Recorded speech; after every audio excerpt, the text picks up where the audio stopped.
এই দেশের মানুষ তো মরতে জানে। 30 লক্ষ মানুষ মা বোন সহকারে ইজ্জত মান জান দিয়ে এই দেশ স্বাধীন আনছে না, আবার স্বাধীন হবে। আবার এই দেশে এরা বড় বড় স্লোগান দিতেছে, এরা এই দেশে মুসলিম কায়েম করব। এটা কোন কায়েম চালায় যেতেছে? এই কায়েমটা তো বিগত 5ই আগস্টের আগে ছিল না। ওরা হঠাৎ করে কই থেকে আসছে?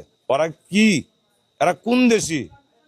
হ্যাঁ, তালেবান না এই এরা কোন পন্থীবাদ? জো বাইডেন আগের সরকার থাকতে শেখ হাসিনার কাছে যে আজীবন আপনি বাংলাদেশে ক্ষমতায় থাকবেন, যদি আপনার এই অংশটা আমাকে দিয়ে দেন।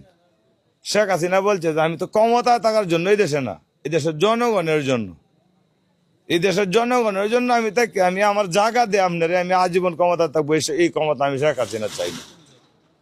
তখন জায়গাটা উল্লেখ করছে যে চিয়ানমাটি, সে চিয়ানমাটিতে আমেরিকা কি পারমাণবিক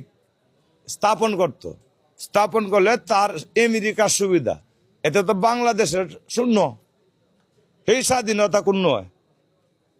স্বাধীনতা রক্ষা করতে জো বাইডেন দেবে কানে আঙুলটা দেখা দিয়েছিল শেখ হাসিনা।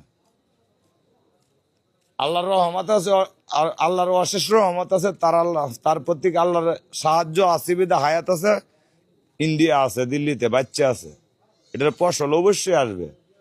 আর যে সাজি যে আনছে ইন্নুচাজি আমেরিকার সেনাবাহিনী সেনমাটিতে নিয়ে বসাইছে, এটা তো এই দেশের জনগণেও বুঝবে, বিশ্বের মানুষও বুঝতেছে, চিন্তা করতেছে যে সেনমাটিতে আমেরিকা সেনাবাহিনী কেন আর আমনে কেলা। এটা নেও যে চিন্তা করার সাধারণ পাবলিক থেকে, আমার মতো মূর্খ মানুষ থেকে, যারা আপনারা শিক্ষিত সচেতন, আপনারা জ্ঞান আরো অনেক আগে না। এই দেশের মানুষ তো মরতে জানে। 30 লক্ষ মানুষ মা বোন সহকারে ইজ্জত মান জান দিয়ে এই দেশ স্বাধীন আনছে না, আবার স্বাধীন হবে। বিগত শেখ হাসিনার আমলে বা খালেদা জিয়ার আমলে বা এরশাদ সরকারের আমলে আমরা এই দেশে যা দিকে গেলাম, এই ধরনের কোনো প্রকৃতি আকৃতি ছিল না।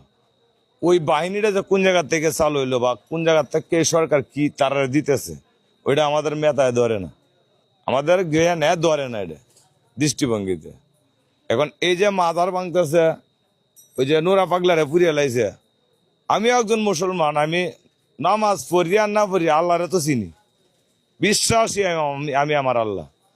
কিন্তু একটা বিশ্বাসী মানুষ বা একটা মানুষ জানাজা পড়ে কব্বরে দেওয়ার পরে সেই লাশটাকে আবার কুড়াইয়া তুললে আল্লাহু আকবার ডাক দেয়, এই লাশটারে উড়াইয়া পেট্রোল দিয়ে জ্বালাইয়া দেওয়া, এটা কি বাংলাদেশের না বিশ্বের কোন ইতিহাসের মানচিত্রের মধ্যে মুসলমানের বা মুসলিম দায়িত্ব পরে কি?